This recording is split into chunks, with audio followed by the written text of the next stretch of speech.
Hello, my name is Richard Corbett, and welcome to my Lunar Transit Report.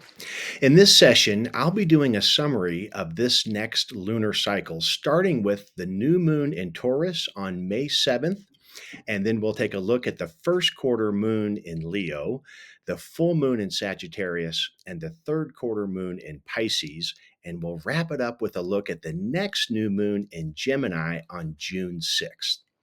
Before I get to this lunar cycle summary, I just like to bring in a few points to give this some context of where are at this point in the rave year. So, if we go back to the rave new year on January 22nd, we are currently, with this new moon in Taurus, going to have our fourth new moon. And the reason I do these lunar transit reports is because I find them to be so supportive to help shed light on what we're being impacted by the planetary transits. It helps give not only context, but also helps point to where we're being impacted in our personal chart. Now, if you're very familiar with your astrological chart and your human design body graph chart, you can certainly follow along on your own with this and gain the support from that.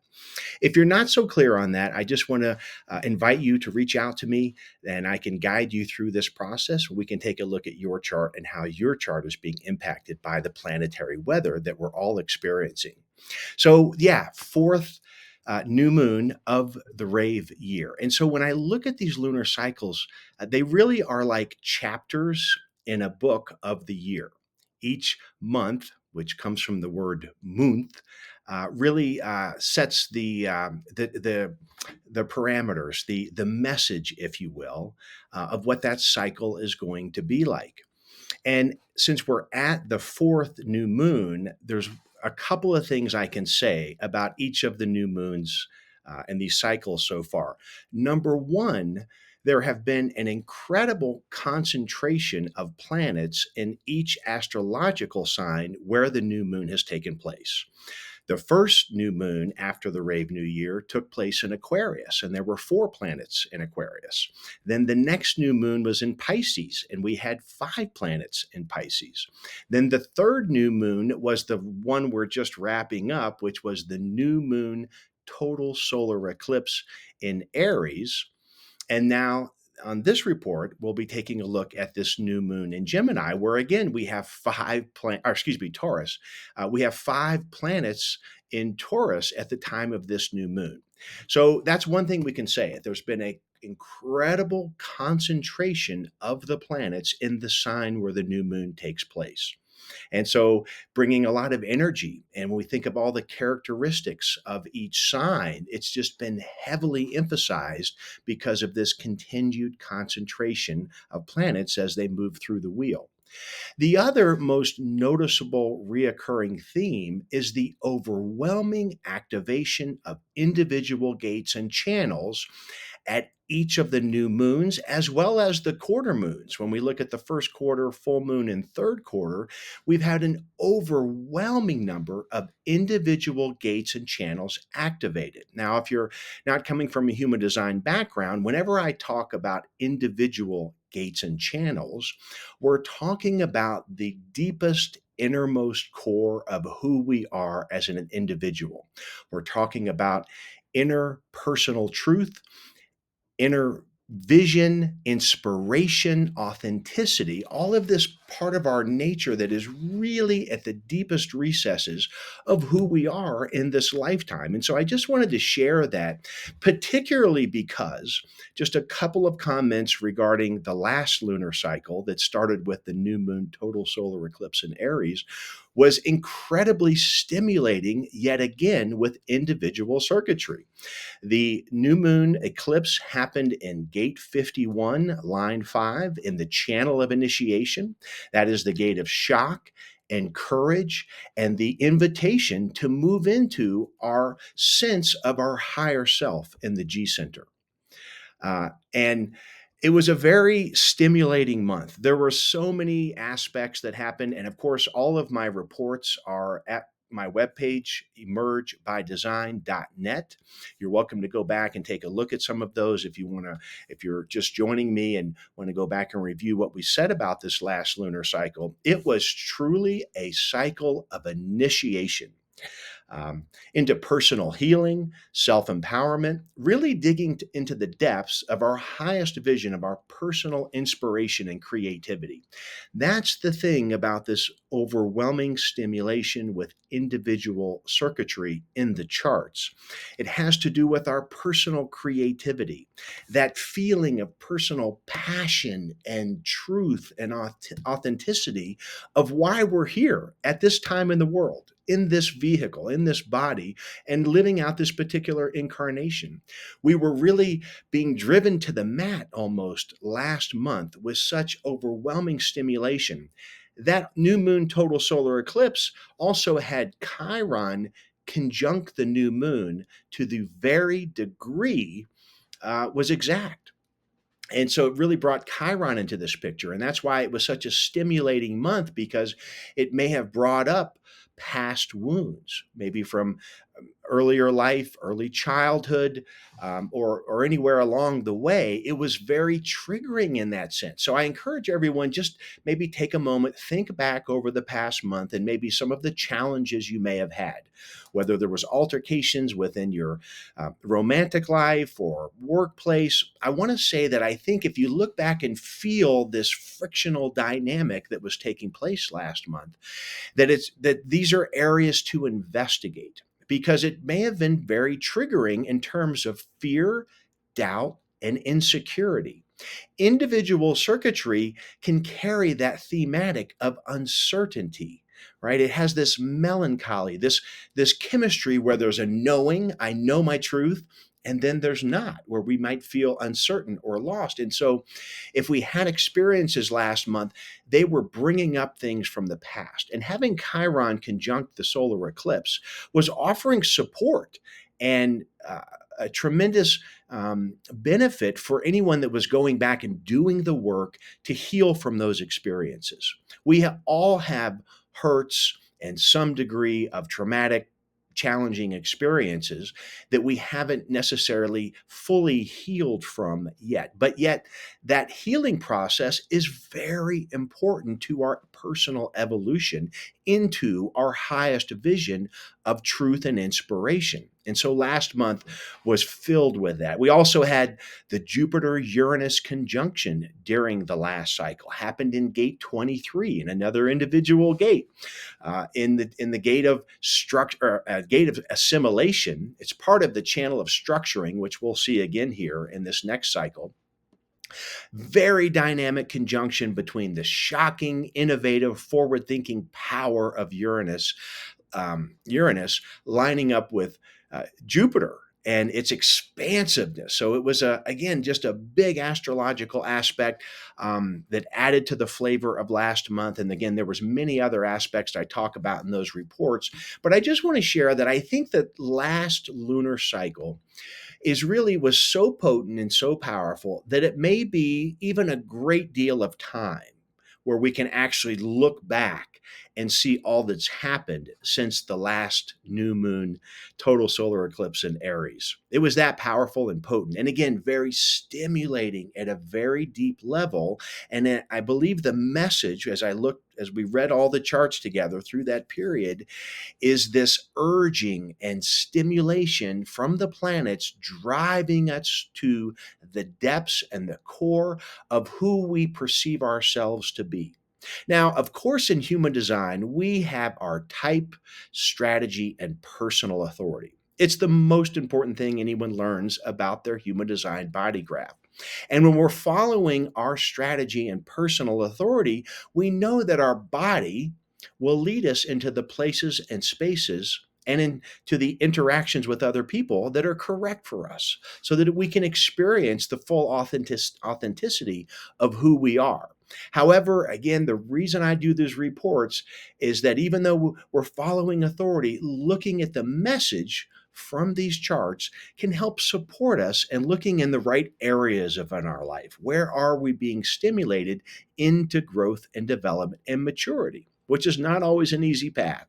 And so, again, the final thing I'll say about that last cycle and the fact that it was very emotional, stimulating, and possibly triggering is that it was offering the opportunity to have these cathartic moments. You know, the breakdown leads to the breakthrough. And all of that was pointing toward that deep inner core of who we are with our full truth and individual inspiration and power of who we are. So, having said all that, let's take a look at the chart that I have on the screen right now, which is the new moon in Taurus on May 7th. Well, very different energy, as I mentioned, because now at this new moon, we have 5 planets in Taurus, whereas they were all those planets in Aries. Now we have this huge conjunction of planets in the sign of Taurus. Now, when we think about every new moon, we're talking about a new lunar cycle of experience, right? The moon is what drives us. The moon is the inner nature, the reactive. You think of the moon reflects the light of the sun's rays, and that's how the moon really operates inside of us. And so, having the new moon means we're looking at a new cycle, and so it's a wonderful time to appreciate that, to know that over the next 2 weeks, as we go through the waxing phase and the growing illumination of the moon every day, we're building in that energy, emotional energy, the in breath of our prana. There's support to take action, take agency through personal authority to move forward in life, and particularly coming off that last lunar cycle, this next cycle being in Taurus, it offers a great deal of grounding and support. Taurus is the sign of the bull, which I love, the sign of Taurus being the bull. Bulls, in ancient times, bulls, if you owned a bull, you had resources, right? You had some degree of wealth. And so Taurus is associated with resources, fixed earth, grounding in our possessions and whatever we consider, no matter how big or how small, things that we have stability within these resources. And that bull is they're so beautiful and majestic and powerful, typically very relaxed, maybe laying in a pasture in the shade of a tree, very, very docile in that type of setting, very relaxed and serene. However, when the bull wants to move, there's no stopping it. So with the sign of Taurus, we also can sense the determination, the perseverance, really being fixated on grounding and moving forward in a stable way. So, coming off the volatility of the last lunar cycle, one of the supports of this new moon is that all these planets in Taurus. We have Venus, the Sun Moon conjunction at the time of the new moon, and we still have Uranus and Jupiter, even though they're separating from their conjunction that happened on April 20th in gate 23. They're still only a few degrees apart. And so all of those planets are bringing all of their planetary vibration, frequency, and energy to the sign of Taurus. So that being able to be grounded right now after that fiery Aries last cycle can be a time to really ground ourselves into our body. So, also want to bring up again how important, due to all these stimulations, it is to have some sort of daily or weekly practice where you're really connecting with your personal inspiration, any acts of creativity that stimulate your creativity. So, writing, journaling, singing, dancing, walks in nature, whatever your creative outlet is, this is a splendid time to continue those practices. There's been so much stimulation, and I mentioned that could have stimulated fear, uncertainty, doubt, and insecurity. Having these fun modalities to play with and inspire your creativity right now are incredibly supportive. I often say that our personal creativity is the kryptonite to the fear when it creeps in. And we can really use a long or a strong dose of that coming off that last lunar cycle. So, right, we have a lot of planets in Taurus, so a very different energy for this new moon. We can see that the sun and the moon are always conjunct on a new moon, and they're conjunct in gate 2 in the body graph. This is called the archetype of higher knowing. Right? The G center is the center of our higher self. Again, we think of that moving beyond personal, petty desires type things. This is G center, higher self, spirit self. Gate 2 is actually where we say that the magnetic monopole resides for each of us. And this is the one sided magnet of our spirit that is drawing life to us. So it's an incredibly receptive archetype. It's the most yin hexagram in all of the 64.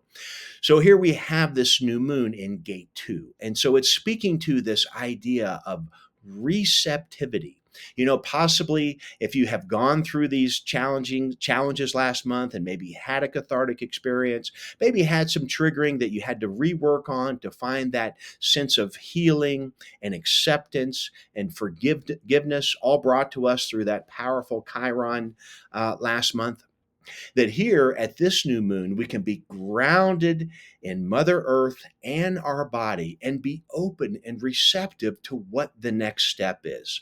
Where is the next leg of our personal journey of our inspiration? And so, just very dynamic and very supportive, I think, to have this new moon happening in that gate too.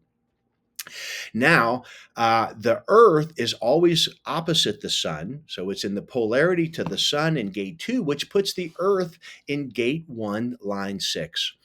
Gate 1 is the most creative gate in all of the 64, right? It's in the channel of inspiration, the creative role model. And so this also is bringing the Earth in gate 1 into the grounding of personal creativity, which is, as I was mentioning, such an important attribute we can lean on in terms of all the stimulation that we've been having in these individual gates. So as we look at the body graph, we can see at this new moon, we actually have the whole channel of inspiration. We have the Earth in gate 1, and Jupiter is in gate 8, called the gate of contribution. This is higher self, individual creative expression from gate 1 being verbally or physically manifested out of gate 8, called the gate of contribution to group goals. This inspiration of how we're going to get out our highest sense of personal inspiration to others. And so, after all that we've been through these last powerful new moons, what an incredible new moon to really see this come to fruition. Again, so whatever is stimulating you, whatever makes you feel that passion and zeal for life, whatever you envision your creative expression to be, wow, do we have a supportive lunar cycle for that? It's not without challenges, and of course, I'll mention those along the way. But as we're reading the chart here, incredible support to be focused on building that inner sense of creativity and self expression. We also still have the channel of initiation, which we had for all but 2 days of the last lunar cycle. We had Neptune move into gate 25. We have the North Node still in gate 51. We will be experiencing a nodal shift, which only happens about every 3 months, and that'll be taking place on May 10th. I'll cover that in a different report. But we still have the North Node in gate 51. And so we have the channel of initiation, which again, we've had this for a month now. This is the initiation into the higher self. It's a shocking experience sometimes. It is an invitation from the universe, from other people, whatever experiences, initiated into something where we feel this up-level, a potential to up-level, to move in our highest vision of expression of ourselves. So 2 individual channels, very potent, very powerful, being activated at this new moon. And Jupiter in that gate 8. Jupiter is the planet of expansion, right? It's benevolent, it rules Sagittarius, it often means good fortune. And so here it's bringing its power of expansion into that throat gate of expression of contribution. How would we get this out? If you've been following along with me, and we've been really digging into our unique, innovative, creative expression that was so stimulated by the Jupiter Uranus conjunction in gate 23. Well, now we have this channel of inspiration at the new moon, and we have Jupiter in the gate of contribution. So, again, just an incredible stimulation to really explore for yourself what this means for you. If you think about your highest vision of what your personal expression would look like, and to hold that vision as an intention at this new moon, to imagine if you're not already experiencing it, what would it feel like? How enlivening and satisfying, and the peace and tranquility that comes from living out your pure expression of truth. This is a wonderful intention for this new moon. Having gone through what we did on the last cycle and all of the emotional jostling and up and down swings that we experienced, here we have Taurus and fixed earth grounding us into our highest vision of personal inspiration and expression.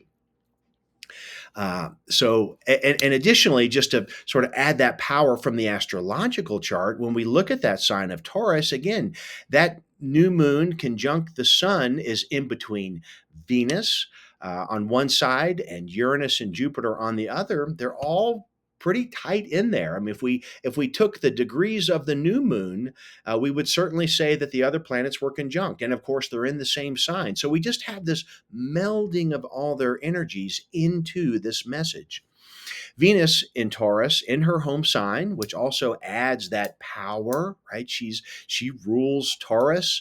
And so we may have the opportunity to experience the benefits of tranquility, sensuality, the pleasure of food and drink and communion with our loved ones. Very beautiful lineup in that sense.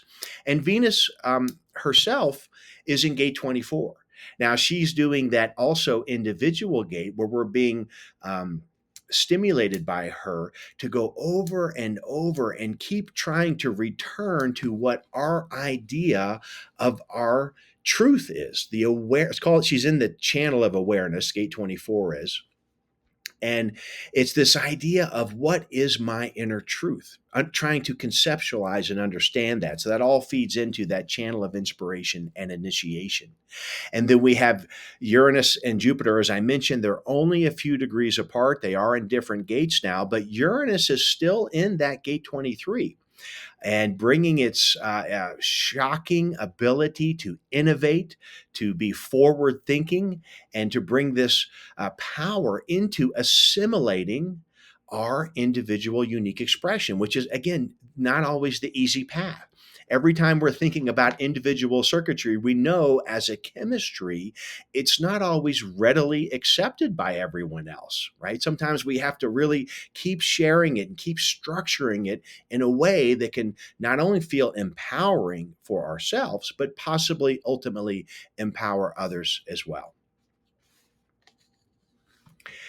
Okay, with that, I'm going to wrap up the new moon.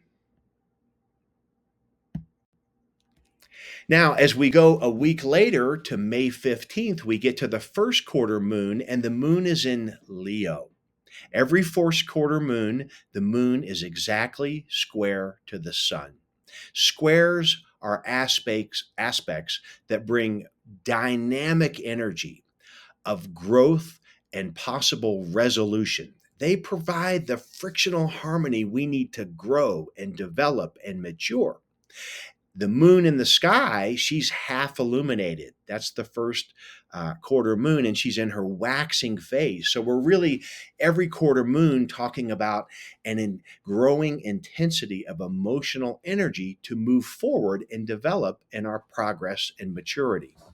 So the moon in Leo. Leo is the associated with the sign of the sun, right? Leo is the lion. And here the moon, although she is that soft, receptive inner core of who we are, when she's in Leo, she really shines. And so it brings that fiery energy in a square to that fixed earth in Taurus where she started, that is propelling us forward into this cycle. Additionally, at the first quarter moon, you can see that the sun has moved into gate 8, where we were just talking about Jupiter. Now, Jupiter is still in gate 8 line 4 in the body graph. So this sun Jupiter building conjunction is happening in the throat center gate of individual expression and contribution to larger group goals. When you think about your personal inspiration and vision of your truth that you might want to express, how would that work? How would that fit in? And so this first quarter moon may illuminate things that can be done, right? Where do we add to this progress? What other things do we need to integrate into this process of growth and development? Very potent time at every first quarter moon to take agency to apply that energy. And again, it's always about following personal strategy. Our bodies can guide us, tuning in to that whatever your personal authority is, that will give us the answers on the moving forward or not. But just to say, in general, first quarter moons, very dynamic energy to take agency for growth and progress. And that Jupiter Sun conjunction. Now, that happens every year, every time the Sun makes its orbit around the chart, if you will, it conjuncts Jupiter. But again, when you think about the expansiveness in Jupiter and the power of the life force energy lining up in whatever gate it is, here it happens to be gate 8. It is about what would this expression look like. So, very supportive to continue that storyline. Now, we also experienced a nodal shift on May 10th. And of course, the chart you're looking at is May 15th. And I also want to encourage, if you like this summary that you're getting, please join me for my daily emails, because every day I send out a 3 to 5 minute video on the most important planetary transits and aspects for the day. And you can sign up for that at emergebydesign.net. Again, that's emergebydesign.net, just to receive these free daily emails to support you in your process. But back to the nodal shift that happened on May 10th, the north node left gate 51, the south node left gate 57, and the north moved into gate 21 and the south node into gate 48. So this is going to create a very different backdrop. It has left those individual gates, which were so stimulating. And we are talking about the nodes, and in human design and astrology, we talk about environment that we are in. And so the environment has a very different flavor to it here. So with the north node in gate 21, which is called the gate of the hunter or huntress, it is also called the gate of biting through in the ancient I Ching, and it's often called the gate of control. It's about the willpower to marshal resources in preparation for distribution of resources. But it has a very controlling element. And so this, I think, will be one of the challenges as have this awesome opportunity to really focus on personal power, inspiration, and self authenticated truth, if you will. There can be resistance out there, out in the world, in our neighborhoods and larger collective scale. There can be obstacles. We can feel like we're being jostled and manipulated for control, but that's just part of the weather out there. Maintaining your personal authority and using that as your rudder to guide you on that course, then we can navigate it successfully.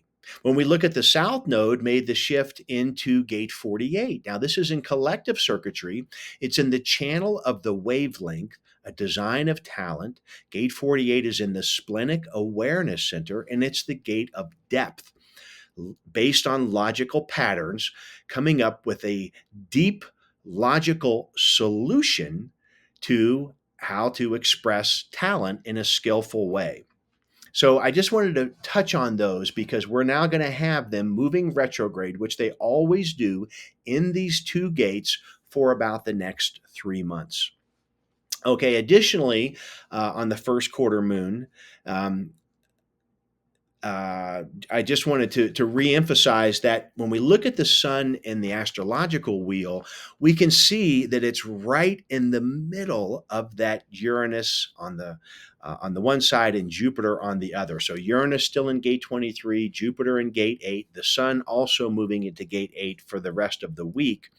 What a powerhouse configuration. I mean, to have the life force energy of the sun in the middle, the shocking sudden power of Uranus on one side and Jupiter on the other. So at the first quarter moon, and with that sun squaring the moon, this is incredibly potent, powerful, expansive, dynamic energy going on out there that we're being impacted through the planetary transits. So it's important to recognize that, when it's too much of something or anything is not always a good thing. And that's really the challenge with Jupiter, which is normally very benevolent and generous. And I think it's very supportive to have it in this gate 8 of self-expression and contribution, just to be mindful of how powerful the energy is out there. We're going to be impacted by this from other people and the news and so forth. It can really feel overwhelming to have these three particular planets so closely aligned for a number of days. This isn't just a one-shot deal at the first quarter moon. All of these transits start and they grow and crescendo, they peak and then they dissipate.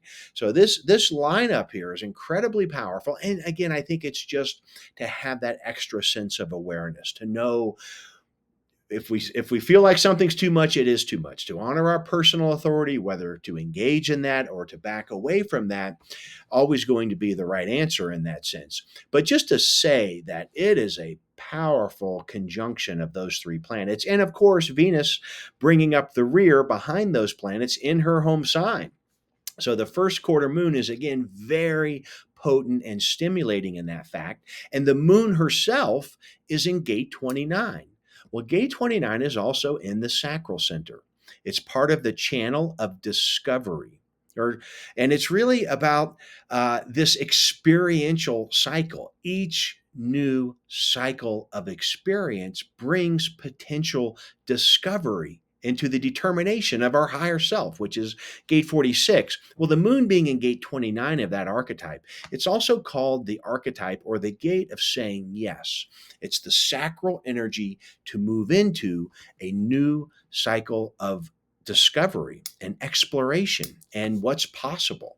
So to be mindful that with the moon at this first quarter, as I've already reviewed how potent and powerful it is, to be mindful of that, not to overstep, overcommit, overdo. Again, with all of this power going on at this first quarter moon, to remember that the overriding message is to go inward right now. Really cultivate and nourish this vision of what your personal truth and inspiration that you want to share into the world, however you envision that manifestation, whatever that career or project or relationship looks like. That's what the chart is asking us to do is to go inward and have a lot of power to do that. But just from an environmental standpoint, looking at everyone else in the world, we can see that there's a lot of energy out there, and it continues to build, as you'll see in just a moment.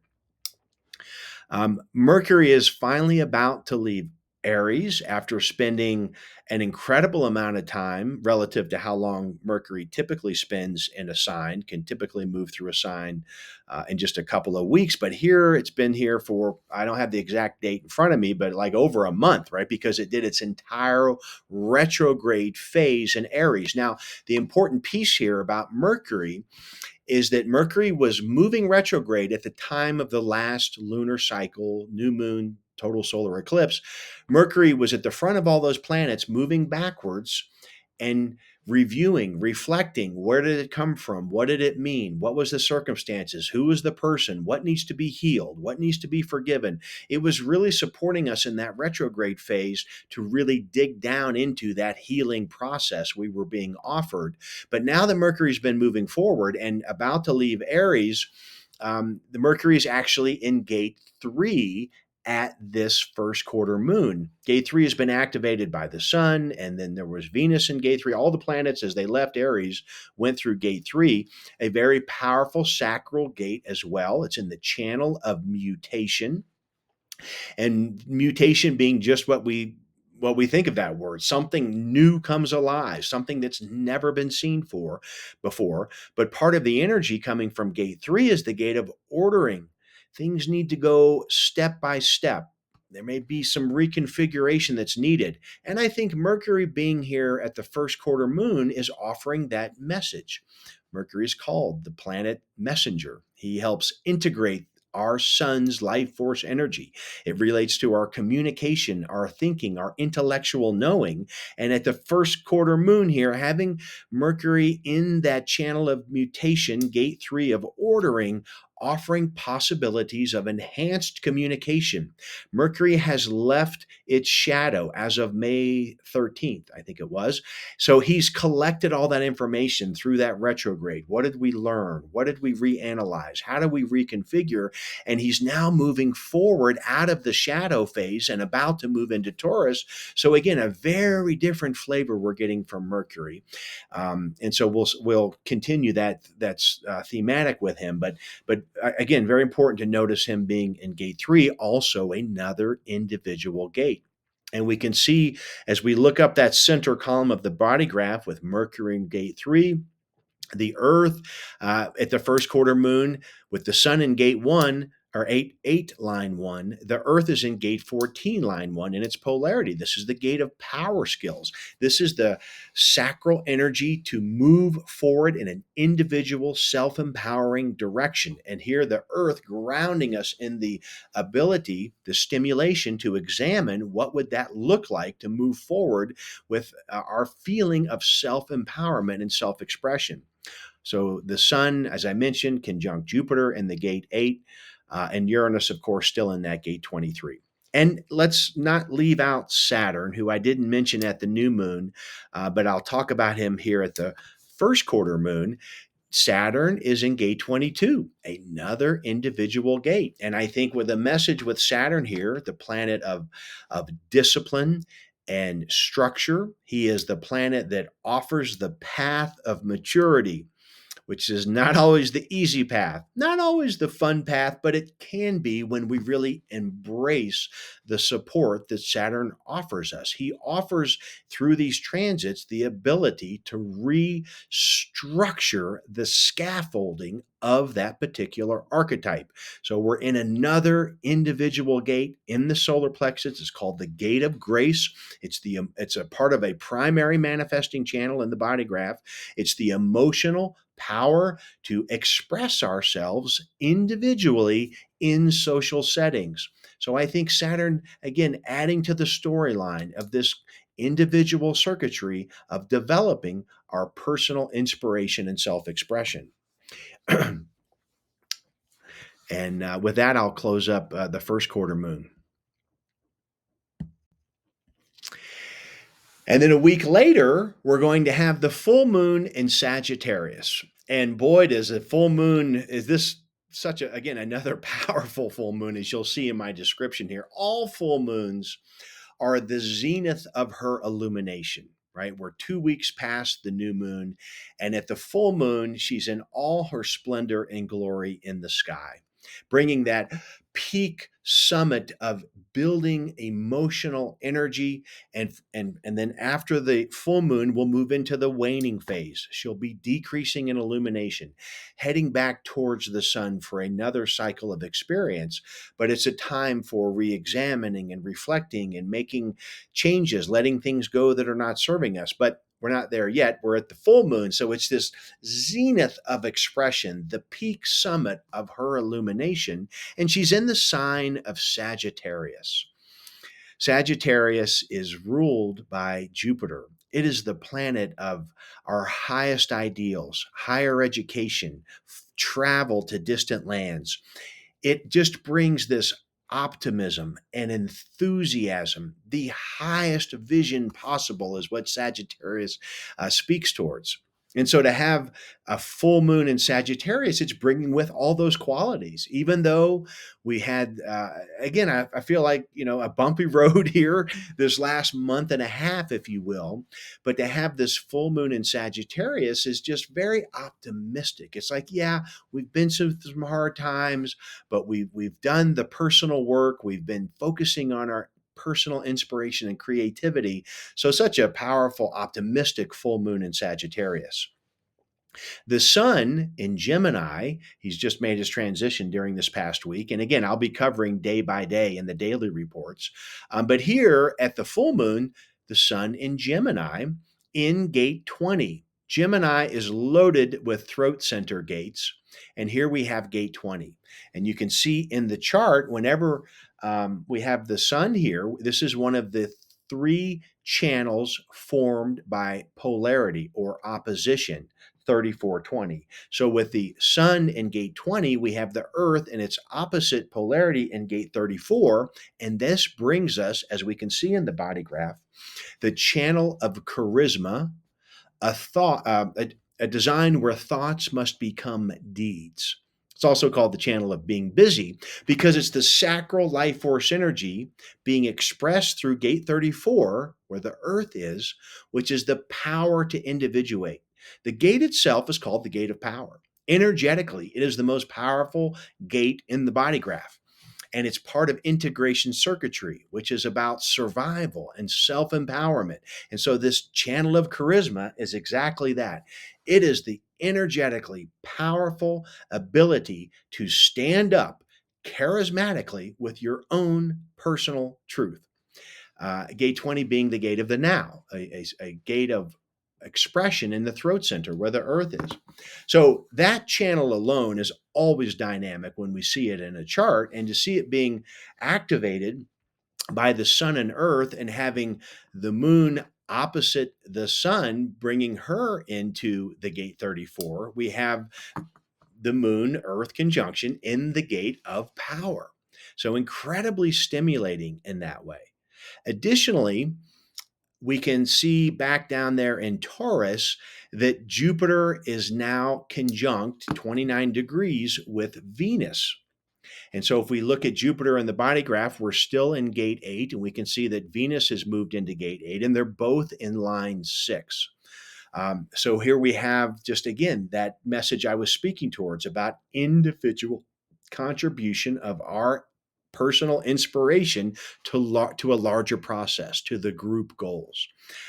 So very dynamic with that conjunction happening at the time of the full moon. Other aspects that are extremely noteworthy are that Pluto is trining the sun and sextiling the moon. So that really brings Pluto into this storyline. And I want to remind that, again, all of last lunar cycle, Pluto was heavily involved at the first quarter, the full moon, and the third moon. And here again, at this full moon, we see Pluto's presence in a very definitive way. And it is in a trine and a sextile. So it's a very free flowing, supportive, communicative way. Pluto in gate 41 stimulating, adding its depth and power to truth to this full moon happening in the channel of charisma. Pluto is in gate 41. He is already traveling retrograde, and he will eventually be dipping back into Capricorn before turning forward later in the fall and coming back to Aquarius for good. So he's still in Aquarius at the time of this full moon and in gate 41, which is the gate of contraction, also called the gate of decrease, and sometimes nicknamed the pressure of a fantasy. This is the start codon to have a new cycle of experience. This is where the Rave New Year takes place when the sun is in gate 41. So it's all about this pressure to start something new. And so I think, again, and when we look back over these last couple of cycles, lunar cycles we've had, we may be yearning for that next new cycle to move past these limitations. But we're not fully done with this because as Pluto goes retrograde, he is going to go back into gate 60 all the way to line 4. It is the gate of limitations. And so we're still going to be dealing with this idea of whatever we consider to be our greatest limitation and how we can break those chains of bondage and move forward in this free flowing idea of personal inspiration. But he's adding his depth and power. And whenever we see Pluto aspecting something, we can know that he is urging us to dig deep. Pluto is the modern ruler of Scorpio, fixed water.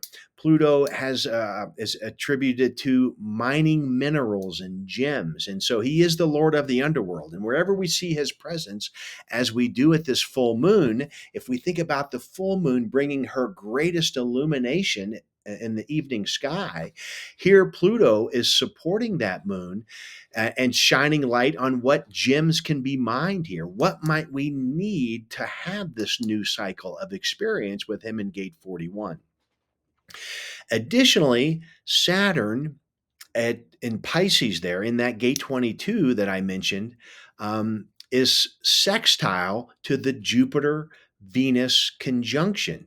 So, tying in that individual gate 22 and the individual gate 8, we can really see this connection here of individuality. And then, my goodness, as we already have layered on the channel of initiation, the channel of charisma. Yeah, this is just a spectacular full moon in that sense, in terms of energy and the communication between the planets is supporting this. So, hopefully, what we might experience is some of the fruits of that effort that we've gone through to develop and use courage from this initiation to move forward into our highest version of ourself.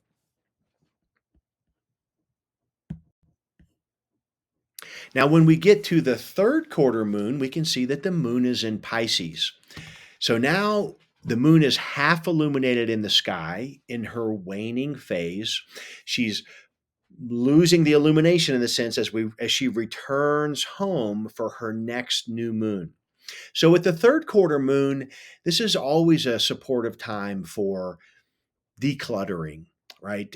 Reorganizing, re examining, tending that garden of our soul, making sure the boundaries in our relationships are good, letting go of things that are no longer serving us, whether it's bad habits or bad people. But it's really about bringing all these things together, taking agency from what we've learned from the waxing phase of the lunar cycle. Well, here she is in Pisces, the dream world, ruled by Neptune. And of course, Neptune is still in Pisces. But here, I think this third quarter moon, she's offering the emotional support to again connect with that inner creativity more than ever. She's in gate 37, which is called the gate of friends and family. It's part of our tribal circuitry in the channel of community. And line 5 at the third quarter moon in the Ravi Ching by Ra Urahu, that is actually called the line of love. It's all about harmony with friends and family. And so, again, a very beautiful line for the moon to be in Pisces. And I would say that after all that we've been through at this stage of the cycle, it is a time to re-examine how we are experiencing harmony in our relationships or not. Again, this is a supportive time to take agency to change those dynamics if they're not working. If people are not supporting your highest vision of themselves, that's something to reevaluate your relationship with them, to re-examine, maybe add some communication to help others help us. But this is overall, a deeply transformative time of personal mutation and initiation that I've been talking about. So I think here at the third quarter moon, not only re-examining the sense of harmony in our relationships, but also using her power to really dig into that Piscean limitlessness of creativity, inspiration, the dream world, the fantasy world. Again, formulating what does this highest vision of ourself look like? Put it on the dream board, right? Sit with that feeling of what it would be like to actually achieve that. And I think that's very supportive as we look at as we look at this third quarter moon. And of course, the third quarter moon means that the moon is in a closing square to the sun. Well, the sun at the third quarter moon is in gate 16. And as I mentioned, the south node is in gate 48. And that's why we're seeing the channel of the wavelength in the body graph, a design of talent. And so here, the sun in Gemini, another throat expression gate, called the gate of skills. How might we share this personal inspiration of our highest vision of ourselves in a very skillful way? And how does that dynamic energy with the moon tie into our relationships? How can we evolve within those as we move up and up level into this highest vision of ourselves? And also, Pluto made its shift into gate 60 for the third quarter moon. So now he's retrograde, moving back into gate 60 for the second time, having moved all the way forward through 60. Now we're going to go back into 60, back to line 4, where he'll stop, station, and move forward again, finally. But that's later in the year, in the fall. But just to say that Pluto is trining Jupiter in gate 20 as well. Jupiter's made a shift into gate 20. So Pluto's in gate 60. Again, in part of that channel of mutation I was talking about earlier. It's in the root center. It's a pressure gate, and it's the pressure of limitations. Life is filled with limitations, and we have the opportunity of the archetype of gate 60 to accept, number one, and to surrender, step two, to move forward into transcendence. And it's in retrograde. And every time any planet is in retrograde, we're thinking about re-examine, review, reevaluate. What have our limitations been? Where does that fear, doubt, and insecurity trace back to? Follow it down to its roots. What was the dynamic? When and where did it take place? Who was the person involved? How do we heal from that? How do we alchemize those chironic wounds to transform them into our greatest gifts? And so Pluto making a trip back into gate 60 is bringing us that pressure again. But it is trining Jupiter in the gate 20, which is again, part of our integration circuitry. It's an individual expression gate. And so I think it still continues with that storyline of us finding our personal sense of empowerment and how to express that. And also, I want to mention that at the third quarter moon, that Mars, still traveling through his home sign of Aries, has formed that conjunction with Chiron. He's just a few minutes, a few minutes past, still in the same degree. But I think this is important because Chiron was so connected, and the headline news of the last lunar cycle, having this conjunction with Mars in gate 42, along with Chiron, really speaks to how I feel like as we move towards the end of the current lunar cycle, starting with the new moon in Taurus, this third quarter moon is where we really might start to feel the winds of change, the progress of gate 42. It's the gate of growth. It's also part of the channel of maturation, a design of balanced development, and it speaks to the path of maturity and evolution.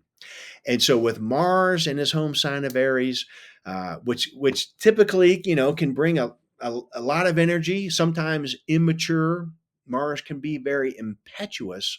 But I think it's important that he gets past this conjunction with Chiron, being the personal planet that he is, and how we experience our power to go out and get what we want in life, lining up with Chiron for the first time since the total solar eclipse that Chiron was conjunct to. I think it's an important conjunction. And we'll just see how this adds to the flavor. But certainly bringing the power of Mars, the healing qualities of Chiron into the gate of growth and evolution into our greater sense of maturity. And with that, let's take a look at the new moon. So this is where I'll pick up my lunar transit for the next cycle. We'll just take a brief look at it now, and this is where I'll pick up next time in my summary. But here again, look at all the planets in Gemini, right? And we've had this. This will be the fifth new moon of the rave year, and once again, an incredible conflagration of planets all in one sign. It is Gemini being ruled by Mercury. It's a sign of communication, versatility, adaptability. We can see that Pluto is strongly aspected to that new moon, and so again, I think we're moving into a very different area um, of how this whole storyline that I've been talking about for a couple months. Where is it actually going? I think it's really from this new moon on, and I'll get more in depth in this in my future reports. We may start to see where this is going. Um, but just to say that the very powerful Gemini new moon, we also are going to have the channel of mutation again, this incredibly format energy of all individual circuitry. So the drumbeat of individual creativity, inspiration, and the highest vision of how we might express that out into the world through the Gemini qualities is all part of the next lunar cycle. So thank you for listening. I appreciate you being here. Bye for now.